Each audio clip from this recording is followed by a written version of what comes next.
sun always seemed tired in Belmore, as if even the sky knew the people there carried heavy hearts. In one quiet corner of this dusty little town lived a girl named Elena Foster. She was 23 years old, soft-spoken, with eyes that always looked like they were hiding tears. Her mother had died the day she was born. Since then, Elena had lived under the roof of a man who never once called her my daughter. Ronald Foster, her father. Ronald had remarried when Elena was still a toddler. His new wife, Deborah, was sharp-tongued and cold-hearted. Deborah brought a daughter of her own into the home, Brielle, who was just 2 years younger than Elena. But the two girls might as well have come from different worlds. Where Brielle was praised, Elena was blamed. Where Brielle was dressed in pretty clothes and jewelry, Elena wore torn hand-me-downs and worked with tired hands. If Brielle dropped a plate, Elena was punished. If Deborah was angry, Elena became her verbal punching bag. The house was big enough, but for Elena it never felt like home. She was a maid, a shadow, a burden, never a daughter. But there was one place Elena felt free, the tiny storeroom behind the kitchen. It was her secret sanctuary. There she kept her most precious things, old scraps of fabric, a blunt pair of scissors, a small box of threads, and her hidden sketchbook. Every time she could steal a moment, she'd sit cross-legged on the floor and draw. Dresses, coats, pants, gowns, things she imagined seeing in magazines or on wealthy women who passed by their dusty street. She even stitched little outfits from discarded fabric. Sometimes, when no one was home, she'd try them on and look at herself in the cracked mirror, whispering, "One day." Her dream was simple, but powerful, to go to fashion school and start her own brand, designing clothes for girls like her. Girls who were always told they were not enough. But dreams were heavy in Belmore, especially for a girl no one believed in. Still, Elena held on to hers anyway. The rain had just stopped in New Crest City, a bustling metropolis a few hours from Belmore. The streets shimmered wet and silver like glass. Ronald Foster walked slowly under a gray sky, his shoes soaking in puddles, his mood just as damp. He was there on one of his usual business trips, trying to convince someone, anyone, to invest in his struggling timber business, which had been quietly falling apart. The last meeting had ended in disaster. His phone buzzed constantly with unpaid bills and angry messages from workers back in Belmore. Nothing was working anymore. As he wandered the streets, silently begging for a miracle, Ronald noticed a man trimming hedges near the corner of a tall, white house. The man wore a sweat-soaked gray shirt and had hands covered in leaves and dirt. He looked oddly familiar. When the man turned, their eyes met. "Harvey? Harvey Blackwood?" Ronald called out in disbelief. The man stood upright, wiping his forehead. "Ronald Foster? Is that really you?" It had been over 15 years since the two men had last seen each other. Ronald could hardly believe it. Harvey Blackwood, once a respected and well-dressed businessman, the same man who had helped him start his business, was now working as a gardener. They shook hands, and Harvey offered a tired smile. "You look well," he said. "I've seen better days," Ronald admitted. "What about you? You don't look so well, old friend." Harvey sighed. "It's a long, sad story. Everything fell apart. My business partner betrayed me, took control of the company, turned the board against me. Even my investors vanished. I used all my savings fighting it in court. Lost everything." Ronald blinked. "But you were doing so well." "Not anymore," Harvey replied with a small, bitter laugh. "Now I work here. The mansion's owner is kind. Gave me a place to stay, and I still have my son." "Yes, Aiden, right?" Ronald remembered. "He was just a little boy the last time I saw him." Harvey's smile faded. "He had a terrible accident a few years back. He's in a wheelchair now. Barely talks. It breaks my heart. I'm getting older, and all I want is for him to have someone to talk to, someone to care for him. But no woman wants to marry a man who can't walk and has no money." Ronald's mind began to race. A poor man, a disabled son, a desperate father, and then, like lightning, the idea struck him. Elena. He leaned in. "You know, I might be able to help." Harvey looked up, wary. You would? I have a daughter, Ronald said flatly. She's quiet, strong, of marriageable age. Maybe she could marry your son. There was no warmth in his voice, just calculation. Harvey hesitated. Are you serious? That's a big offer. Ronald waved him off. Don't worry about it. She's not doing anything useful anyway, and it might help you too. But in truth, Ronald didn't care about helping anyone. Not Harvey, not Aiden, and certainly not Elena. He just saw a way to get rid of a girl he'd never wanted. One less mouth to feed, one less burden to carry. Harvey nodded slowly. Let me speak to Aiden first. Ronald smiled to himself as he walked away after exchanging contact information. He had no intention of asking Elena what she wanted. He didn't care. To him, this was perfect. Ronald Foster returned to Belmore with an unusual lightness in his step, a rare thing for a man so often weighed down by failure. But this time, he had what he considered a solution. Not for his failing business, not for his debts, but for the daughter he had never once truly cared for. That same evening, he called his wife Deborah into the sitting room and explained everything: his chance encounter with Harvey Blackwood, the condition of his son Aiden, and the marriage he had arranged for Elena. Deborah's reaction was far from concern or shock. It was joy. Her laughter echoed through the room as she clapped her hands. Oh, finally! That girl will be someone else's burden, she said gleefully. But he's disabled, Ronald added, though not out of pity, just making sure she understood the extent. Deborah shrugged. Even better. She'll be stuck. No chance of running back here crying. And it's not like any man from Belmore is lining up to marry her. Just then, Brielle walked in, dressed in a gown she had recently begged her father to buy. She chewed, gum lazily, noticing the grins on her parents' faces. What's going on? She asked. Ronald smiled proudly. Your sister is getting married. Brielle blinked. To who? A beggar? Something like that, Deborah said with a wicked grin. A poor, broken man in a wheelchair. Brielle burst into laughter. Wow, finally. She should thank us. No one else would ever want her. None of them thought to tell Elena, not until the next morning when Harvey Blackwood himself arrived. He stepped out of a modest car, dressed humbly but neatly. Deborah called Elena in from the backyard, where she had been washing clothes since dawn. Her hands were soaked and wrinkled, still gripping a shirt when she heard her name. Pack your things, Deborah said curtly. You're leaving. Elena frowned. Leaving? Why? Your husband's waiting, Brielle added from the doorway, arms crossed, a smug smirk on her face.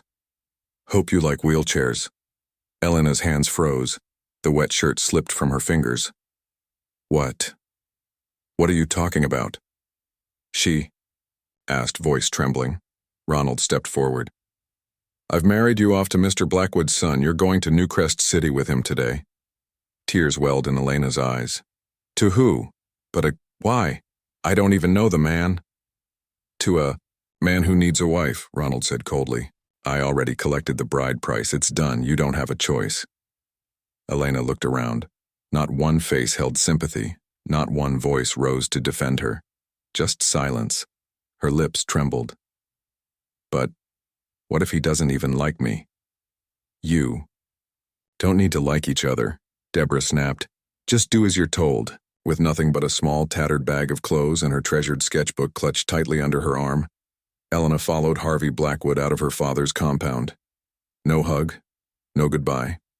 Just silence. New Crest City looked like an entirely different universe to Elena Foster as she peered out the window of the commercial bus. The roads were smooth and wide, the buildings rose like giants, and the people moved with confidence, holding polished phones, dressed in clean, stylish clothes. Everything was bright, fast, and far from anything she had known in Belmore. The bus finally stopped in front of a large gated compound surrounded by tall trees and beds of colorful flowers. Harvey Blackwood led her inside, past the elegant white mansion to a smaller house tucked away in the back, a quiet, modest boys' quarters. This is your new home. Harvey said softly, giving her a kind smile. Elena looked around. The small house was simple but clean and peaceful. It had a neat sitting area, a tidy bedroom, and a spotless bathroom. Compared to what she had known in Belmore, it was calm, almost unreal. "I'll bring Aiden shortly," Harvey said before stepping out. Elena sat on the edge of the bed, clutching her bag and sketchbook, heart racing. Moments later, the door creaked open. Harvey returned, wheeling in a young man, sharp-faced, quiet-eyed, and expressionless. His clothes were plain, his posture was straight, but his gaze was unreadable. "This is Aiden," Harvey said gently. "Your husband." Aiden barely looked at her. Elena stood up quickly, her voice quiet. "Hi." He nodded once and turned away. She remained standing, unsure of what to do. The silence in the room pressed down on her chest like a stone. Then Aiden spoke, his voice flat. "You don't have to pretend," Elena blinked. I'm sorry?" "I know why you're here," he continued coldly. "You married me for whatever scraps of money my father still has. Just do your part. I'll do mine." She opened her mouth, then closed it again. She had been unwanted in one house, and now she had walked straight into another where she was no more than a transaction. Harvey cleared his throat gently. "Try to be kind, son," he said softly. "She didn't choose this either." Aiden didn't reply. His hands gripped the armrests of his wheelchair tightly. Harvey turned to Elena, offering a tired but warm smile. "I'll let you both settle in. Let me know if you need anything." Then he walked out and closed the door with a quiet click. The first day was the hardest. Aiden Blackwood barely looked at Elena. He spent most of his time reading or staring out the window, his silence building an invisible wall between them. If Elena spoke, he gave her one-word answers. Sometimes he didn't respond at all. Still, she tried. She swept the small house, cooked simple meals, folded his laundry. She moved around quietly, respectfully, careful not to intrude, but also not to disappear. One evening, she placed a warm bowl of rice and stew in front of him. "You don't need to act," Aiden said curtly. "I don't need your pity." That night, Elena cried silently on her side of the bed. She held her sketchbook like a pillow, the pages now stained with quiet tears. But in the morning, she got up and tried again. Days passed in this rhythm. Elena worked, and Aiden stayed distant. Still, she didn't complain. She began sewing again, in the evenings. She pulled out his old worn-out shirts, the ones too big, too faded, and slowly started mending them. She didn't ask permission. She simply sewed. She fixed the torn sleeve of his white button-down shirt, replaced missing buttons on a worn jacket, made a pillow cover from a leftover curtain she found in the storage closet. At night, when the chores were done, she sat by the window and sketched. Jackets, dresses, coats, outfits she dreamed of one day bringing to life. She let the designs flow from her fingers, hoping they could take her to a world far away from pain. What she didn't know was that Aiden had begun to notice. He noticed how she patched his clothes without saying a word, how she never once complained about the silence, how she smiled every evening at Harvey when he returned from the mansion's gardens, offering him the larger portion of whatever food they had. One afternoon, Aiden watched from the window as Elena and Harvey laughed over a burnt pot of beans. Her laughter was soft but real. It stirred something long buried inside him. That night, as Elena sat by the table threading her needle under a dim lamp, Aiden spoke for the first time without bitterness. "That jacket," he said. She looked up. "Yes?" "The one I wore today. You fixed it." She nodded. "It had a tear near the elbow. I hoped it was okay." He paused. "It fits better now?" Elena smiled, just a little. "I'm glad." The silence that followed wasn't cold this time. It was lighter. Harvey Blackwood continued tending the grand gardens of the mansion each day.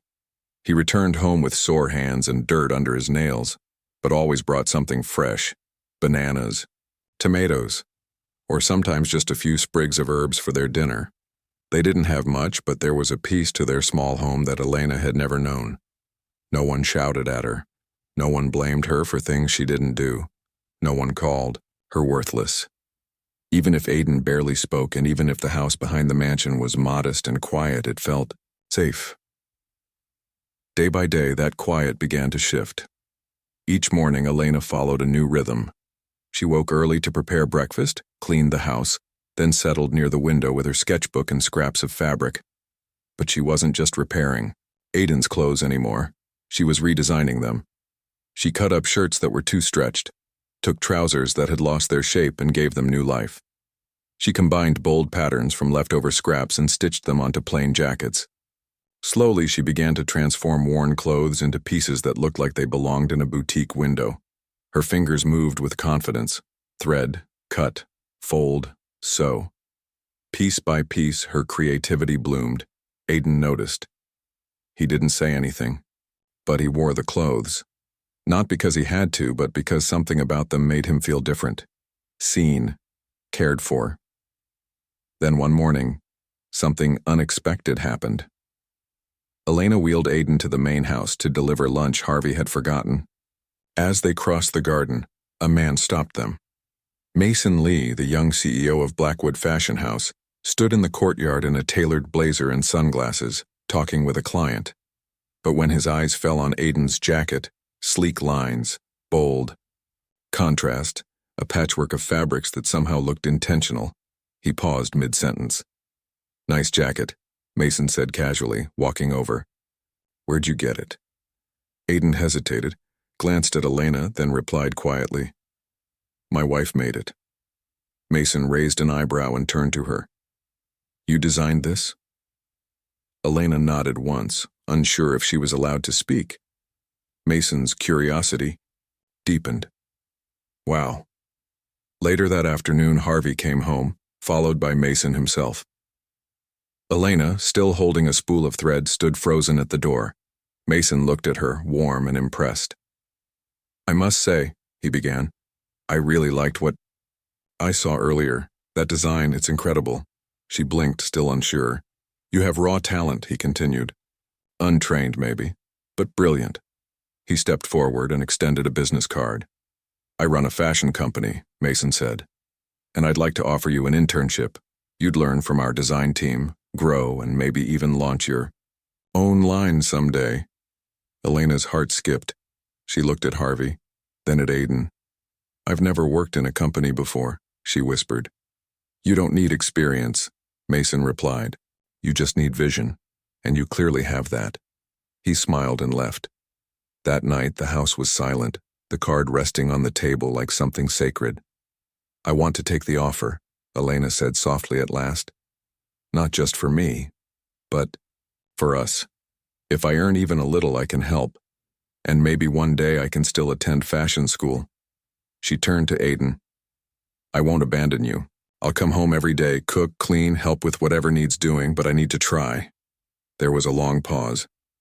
Then Aiden looked at her and said just one word. "Do it." Elena blinked, stunned. "You've earned it," he added. "You've already given so much." Harvey sat nearby, watching with pride shining in his eyes. For the first time, Elena looked down at a dream that didn't feel so distant anymore. The morning after Aiden told her to accept the internship, Elena woke up, with something new glowing behind her eyes. Hope. Not the kind that lived in sketchbooks or whispered dreams, but the kind born of action. She wore her cleanest dress and tied her hair back neatly. As she stepped outside, Harvey Blackwood was already waiting by the gate. "You can do this," he said quietly. Elena smiled, holding back tears. "You really think so, sir?" "I know so," Harvey replied, his voice firm. "No one ever saw you for what you truly are. But now the world will." No one had ever believed in her before. Not Ronald, not Deborah, not Brielle. But here she was, stepping into a job where someone finally did. Work at Blackwood Fashion House was fast, precise, and exhausting. There were design boards with endless revisions, rolls of fabric to sort, pins and needles flying across fitting rooms, Late-night alterations, model emergencies, endless fittings. Elena had never seen anything like it, but she soaked it all in like sunlight after a long, cold winter. She stayed after hours, asked questions, sketched until her hands cramped, practiced late into the night. Within just a few weeks, her designs began to catch attention. One sketch in particular, a jacket inspired by African prints with bold cuts and contemporary flair, won a regional award. Word spread. Who is this girl? People whispered in meetings and corridors. But no matter how busy the days became, Elena never changed her rhythm. Every evening she returned to that small house behind the mansion. She changed out of her work clothes, cooked for Aiden and Harvey, helped Aiden with his meds, tidied the house, sat beside him and asked how he was doing. Each morning, before rushing out, she boiled water for tea and made sure his breakfast was ready. She balanced two lives, one in the glamorous world of fashion, the other in a modest home filled with quiet resilience, and she did it with grace. At work, eyes followed her, not just because of her growing reputation but because of her poise. Mason Lee, her boss, noticed more than her designs. He noticed how she moved, how she smiled, how she offered kindness, without expecting anything in return. One afternoon, as she sat reviewing fabric samples at a long table, Mason approached with 2 cups of coffee. "Thought you could use a break," he said, placing one in front of her. "Thanks," Elena replied softly. "You're incredibly talented," he said, sitting beside her, "but you're holding back." She frowned slightly. "I'm doing my best." "I don't mean work ethic," Mason said, leaning in. "I mean your vision. Your ideas deserve global attention." He took a breath. "With my help, you could study abroad, work with top designers, launch your own brand internationally, everything you've ever dreamed of. I can give you that, if you let me in." Elena froze. "I'm married," she said after a pause. Her voice was calm but unshaken. Mason chuckled lightly. "To a man in a wheelchair? Come on, Elena. You deserve more. You could have the world." She stood up slowly. "The world means nothing if I have to throw away my soul to get it," she said quietly. "I have a husband who believed in me before anyone else did. I'm not leaving him." Mason said nothing as she walked away, head high, dignity worn like a crown. Later that week, she met a new intern named Liana. They had lunch together and shared stories. Liana was energetic, ambitious, and blunt. But when Elena told her she had turned down Mason's offer, Liana blinked in disbelief. "Are you serious?" she whispered. "You're wasting your shot. For what? A poor guy who can't walk?" Elena smiled gently. "He may not walk, but he stands by me better than anyone ever has." She didn't expect Liana to understand. She didn't need her. To all that mattered was that at home she was building something real, with Aiden. As the weeks passed, things at Blackwood Fashion House began to shift.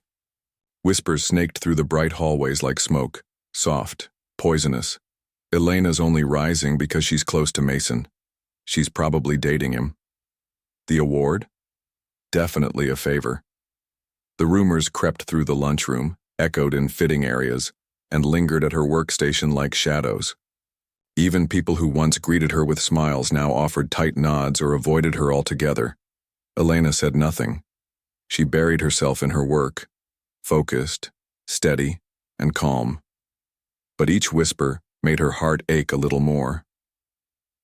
One afternoon, while folding fabric samples, Liana leaned closer with a smirk. "You know," she began, "most girls here would kill to be in your shoes." Elena kept folding.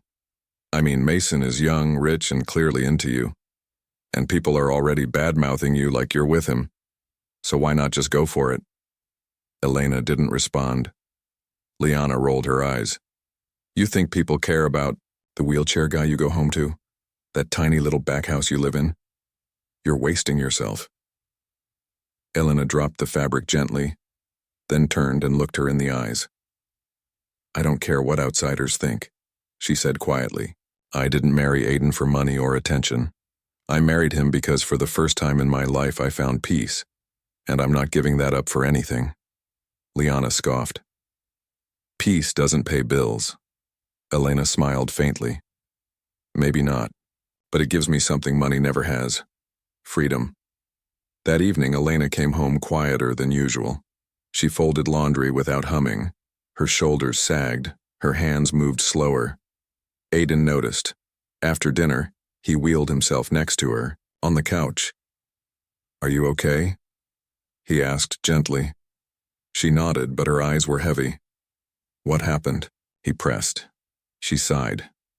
It's Mason. He's been trying to push me into being with him. And people at work, they're talking.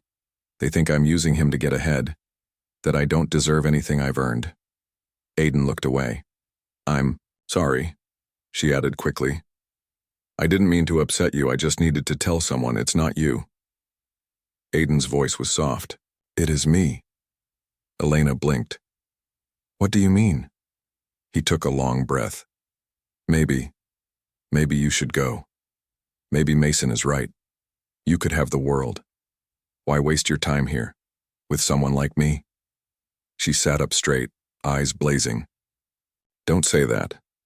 I can't walk, Elena. I can't even stand beside you when people insult you. I can't give you what he can. She reached for his hand.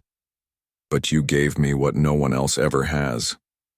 He looked at her, confusion softening his features. You gave me kindness, she whispered. Patience, respect. You saw me when I felt invisible. I don't want cars or fame or mansions. I want you. Tears filled his eyes. But I have nothing. She smiled, eyes brimming. You have everything I ever needed. And then, for the first time since their wedding day, Elena kissed Aiden. It was soft at first, then deeper, a kiss that didn't say pity or obligation, but choice. In that moment, they weren't a poor girl and a broken man. They were home. That night, under the gentle hum of the city and the soft flicker of the lamp, Aiden sat beside Elena, their fingers quietly intertwined. The kiss they had shared still lingered between them, warm, real, and unshakably honest. But Aiden wasn't smiling. He stared ahead, jaw tense, breath slow. I need to tell you something, he said finally. Elena turned to him, brow furrowing slightly. I haven't told you the whole truth. About everything. She said nothing, only listened. Aiden's voice was steady but low. I'm not poor. Elena blinked, confused. What? I'm not just some broken man living behind a rich man's house. This mansion, the company, the brand, Blackwood Fashion House, it's all mine. I own it. Her breath caught. But Mason? Mason is my assistant, Aiden explained. He's the face of the company in public. After my accident, I didn't want the world to see me. I didn't want pity. So I stayed in the background and let him run things on the surface. Elena sat frozen, unable to process it all at once. When my father told me about your father's visit, Aiden continued, I didn't want to go through with the marriage. I was angry, bitter. I didn't believe anyone could love me for me anymore. He looked into her eyes. But my dad said, what if she's different? So, we tested it. Her lips parted. Tested? The small house, the quiet, even the job offer from Mason, it was all part of it. We let your father assume I was poor and helpless to see how he'd react. And he sold you off without hesitation. Elena's heart pounded in her chest. So you were testing me? She whispered. Aiden nodded, pain flickering in his eyes. I hated doing it. I wanted to stop so many times. But I needed to know if you stayed because you pitied me, or if you chose me. And you did. He reached forward, gently holding her hands. You chose me. Over fame, over power, over everything. Tears slipped down her cheeks. Why didn't you tell me sooner? Because I was scared, he admitted. Scared that if I told you, you'd walk away. That all of this would vanish. Elena looked into his eyes, no longer just broken, but vulnerable. Human. Hopeful. "I won't lie," she said softly. "It hurts that you didn't trust me enough to be honest." Aiden lowered his head in shame. "But," she continued, brushing a tear from her cheek, "I understand. You've been hurt too. Deeply." He nodded slowly. "I was engaged once, before the accident. We had our future planned. But when the crash happened, she left within a month. Said she couldn't build a life with someone who might never walk again." Elena reached for his hand. "She didn't love you, not like I do." Aiden's eyes widened. "You love me?" Tears welled up in hers again. "Yes, with everything in me." He let out a shaky breath and pulled her into a tight embrace. They held each other in the silence that followed. Two souls that had known abandonment, pain, and judgment, but had found something deeper in each other. Not survival, but healing. The days after Aiden's confession felt like the dawn of something entirely new. The shadows of silence that had once filled the small house behind the mansion had been replaced by quiet conversations, gentle laughter, and the soft rhythm of trust being rebuilt. Elena didn't walk away. She stayed. Not because of the wealth, not because of the title, but because the man who once seemed like a stranger was now the one she had come to love with a depth that shocked even her. Aiden, for his part, began changing too. He smiled more. He asked about her day. He listened, really listened, when she shared her thoughts or frustrations from work. And soon the world began to see her differently as well. Within a few weeks, Aiden officially made arrangements for Elena to become the creative director of a newly emerging sub-brand within Blackwood Fashion House, a label focused on bold, authentic African designs inspired by her sketches. The day she walked into the office as a recognized leader, whispers turned into stares. Designers who had once dismissed her now stood aside.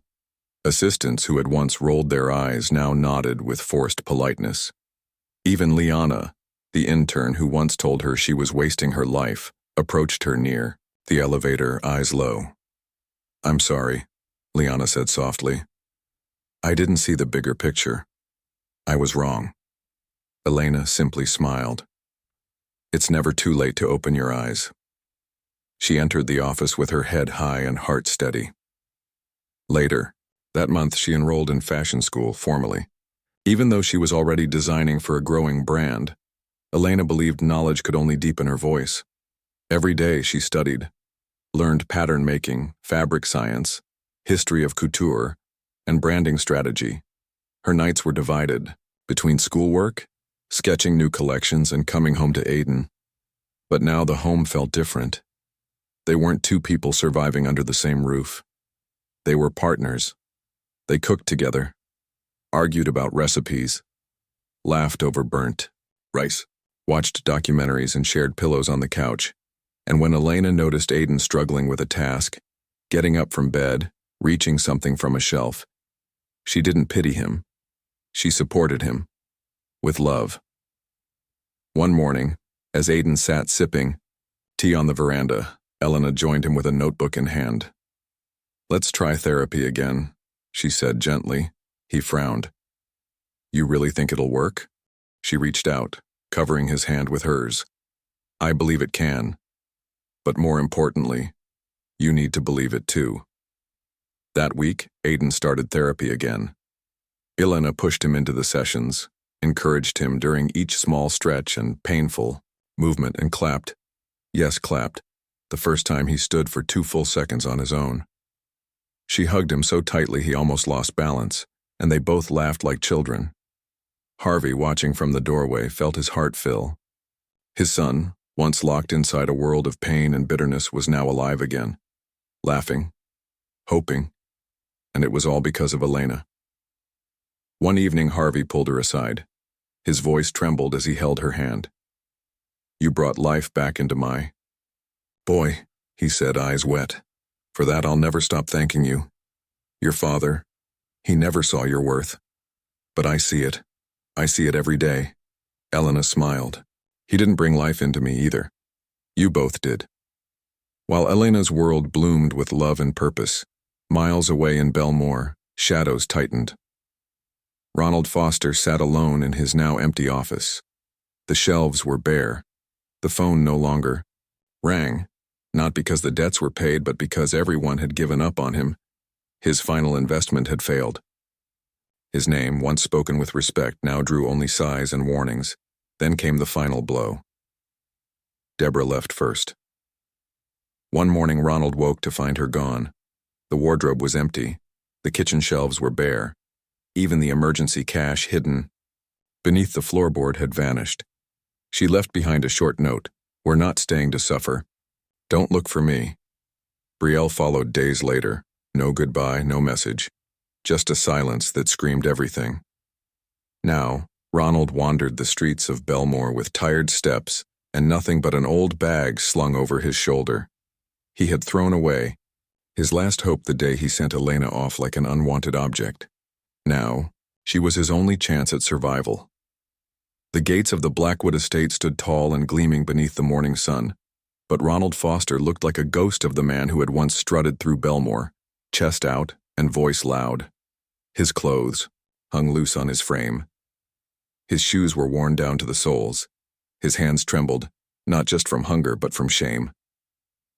When he reached the guard post, the two men standing there didn't recognize him.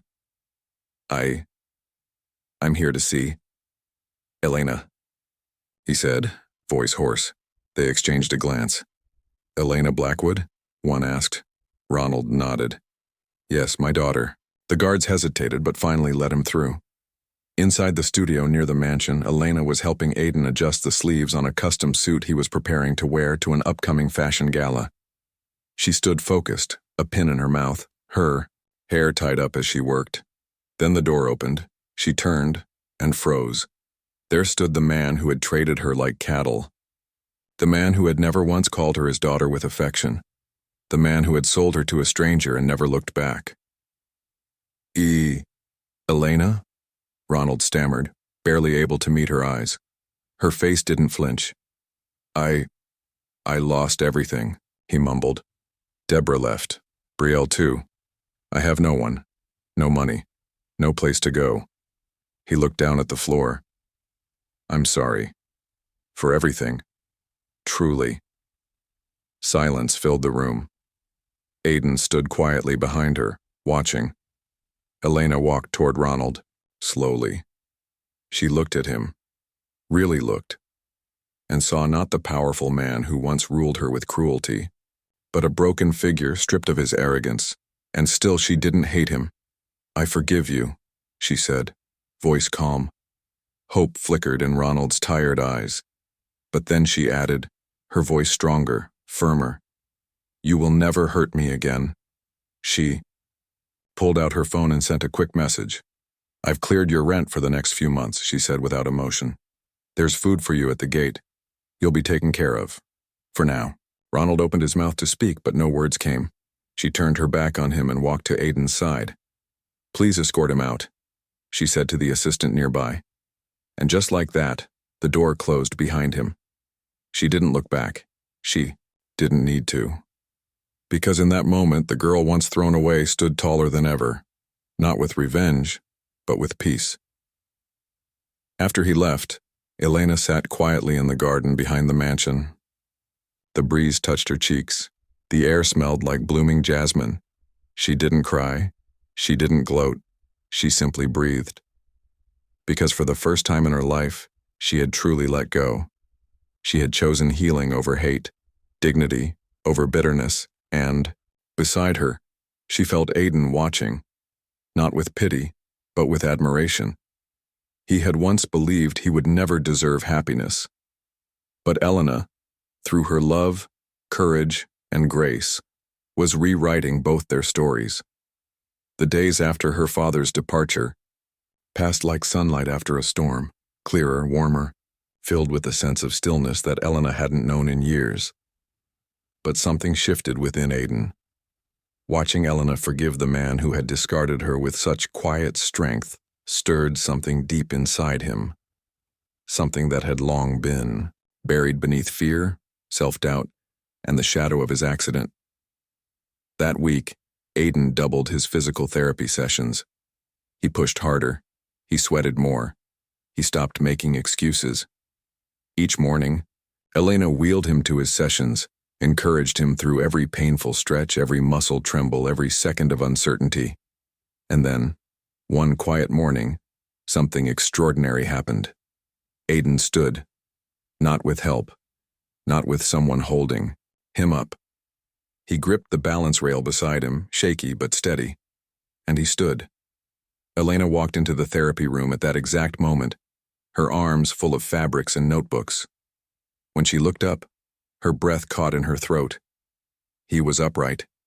Tears instantly filled her eyes. She dropped everything and ran to him, wrapping her arms around him, holding him tight as he stood tall. "I knew you could," she whispered against his chest. He hugged her back, his own eyes brimming with tears. "Because you believed."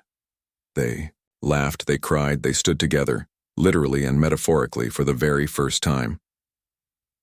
A month later, Aiden had another surprise. He blindfolded Elena and guided her to a quiet neighborhood tucked into a green corner of New Crest City. She stepped carefully beside him, still clueless. Then he stopped, pulled off the blindfold, and said, "Open your eyes." Elena gasped. In front of her stood a white mansion, bright and beautiful under the afternoon sun.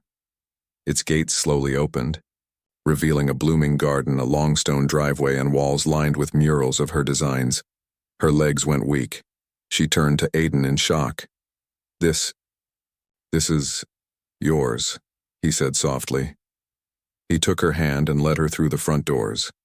Every room inside the house held a piece of her soul. Her first framed sketchbook, her early handmade dresses carefully displayed, her fabrics and threads stored in glass drawers like treasures. At the heart of the mansion was a full-fledged fashion studio bathed in natural light and overflowing with possibility. "I wanted you to have a space," Aiden said, "where your dreams don't just live, they fly." Tears ran freely down her cheeks as she looked at him. "How did I ever deserve you?" Aiden smiled through glistening eyes. "I ask myself the same thing every day." That year, Elena completed fashion school, top of her class. With Aiden's support and her relentless fire, she officially launched her own label, Elena Blackwood Designs. Her brand went global. Her collections walked international runways. Her name appeared on magazine covers across fashion capitals. People called her the voice of a new generation in fashion, bold, grounded, and deeply real. And yet, every evening, no matter the city, no matter the stage, Elena returned home. To their garden dinners, to their walks through the studio, to the man who once thought no one could ever love him. Together, they weren't chasing fame. They were building a life, woven not from gold or glory, but from thread, love, and belief. Elena Blackwood's fashion brand bloomed across continents. Her fame grew. Her face appeared on billboards, magazines, and red carpets. Yet despite the glamour, Elena never lost sight of the girl she used to be. The girl who stitched dreams in silence with trembling hands and worn fabric scraps. She remembered the tiny storeroom in Belmore, hidden behind the kitchen. The place where she had once kept her thread, her scissors, her sketchbook, and her hope. Now, with power in her name and influence in her voice, Elena knew it was time to build something greater than herself. Not just clothes, not just a brand, a legacy. She founded The Thread Within, a fashion institute for underprivileged children, especially girls from overlooked towns like Belmore. The school offered everything she never had: sewing machines, design classes, mentorship, meals, and emotional support. It became a sanctuary for girls who were told they weren't enough, a space where they could dream loudly and boldly. "We're not just making clothes," Elena told her first class of students one day. "We're stitching back dignity." Word spread quickly. Donations poured in. Designers volunteered. Local leaders praised the initiative. And across New Crest and beyond, girls who once feared their voices found themselves sketching their way to a future no one else had imagined for them. A few months later, amid her packed schedule of interviews and international shows, Elena began feeling tired, more than usual. She blamed it on work, stress, or travel. But when she nearly fainted during a design meeting, Aiden insisted on taking her to the hospital. He held her hand the entire time in the waiting room, calm but clearly nervous.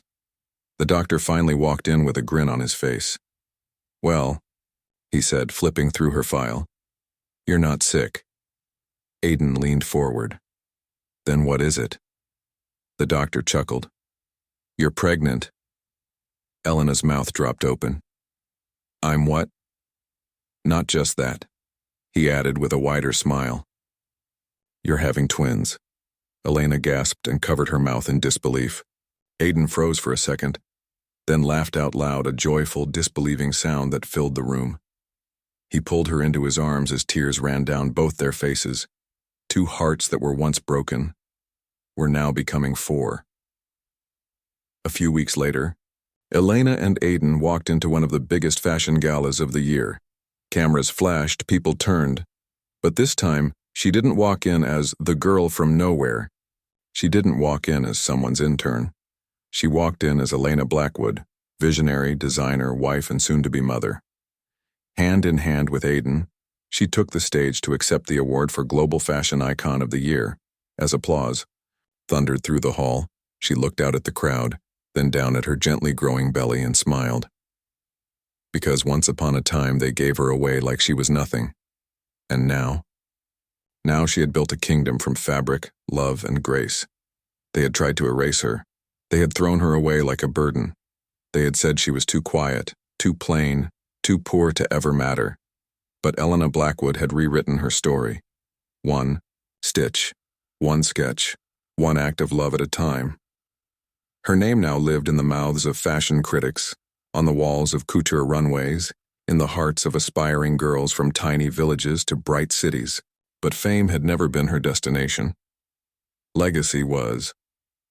Months after winning the Global Fashion Icon of the Year, Elena's brand continued to rise, but it wasn't just about glamorous gowns anymore. Her work championed ethical fashion, cultural identity, and purpose. She hired students from the thread within, mentoring them personally. Many of them were girls who reminded her of who she used to be, wide-eyed, fearful, yet filled with hidden brilliance. Elena was no longer just designing clothes, she was designing futures. At home, the atmosphere was quieter, but no less meaningful.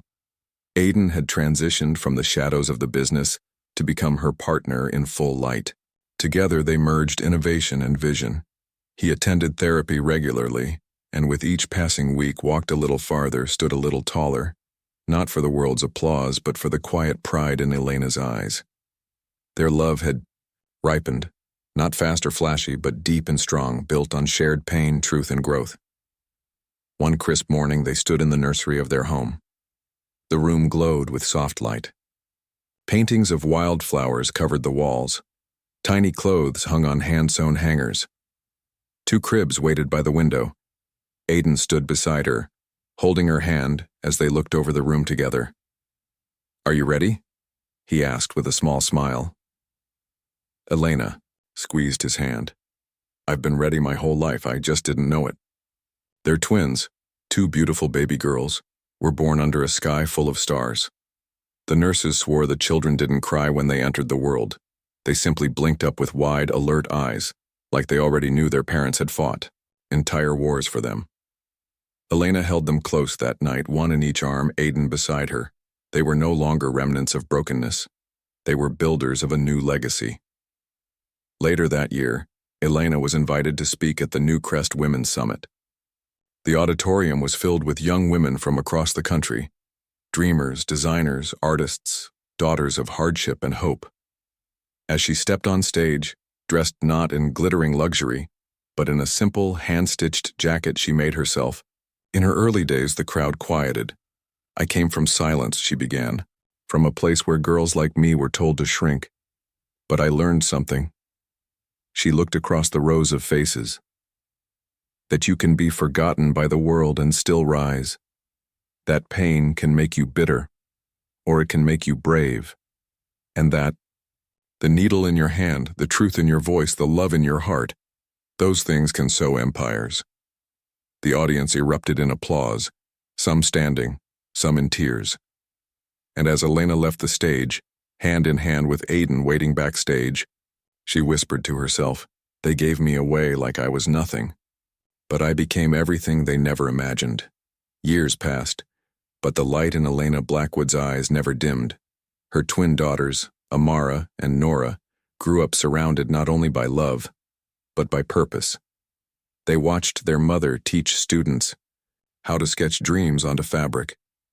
They watched their father, once told he'd never walk again, play with them on the grass, push them on swings, and lift them high with strength he had earned. Inch by inch, Elena's label expanded to global heights, but she never lost her footing. She still visited the thread within every week. She still walked the halls with chalk on her fingers and threads on her sleeves.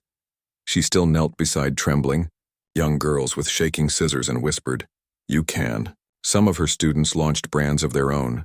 Some became teachers. Some returned to their hometowns and opened small shops that changed entire communities. The ripple of Elena's impact no longer ended with fashion.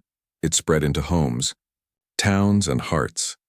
She didn't just change lives. She raised generations. One day, a journalist asked her during an award ceremony, "Elena, what's your proudest moment?" She smiled thoughtfully, not at the awards, not at the magazine covers, not even at her brand's billion-dollar valuation, but at the memory of one rainy afternoon in Belmore, a forgotten girl in a storeroom, holding scraps of fabric and a dream no one believed in. "My proudest moment," she answered, "was choosing not to hate when I had every reason to. And then, watching that choice grow into a life I never dared to imagine." The applause was quiet at first, then thundered. Backstage, Aiden waited, older, wiser, still in love, like the first time she mended his torn jacket without asking. He kissed her hand and whispered, "You didn't just mend fabric, Elena. You stitched the world back together." And as they stepped outside, hand in hand under a sky softened by sunset, Elena Blackwood knew something deep in her soul. She had not just survived. She had rewritten her bloodline, with nothing but broken thread, bold love, and a will that would not bend.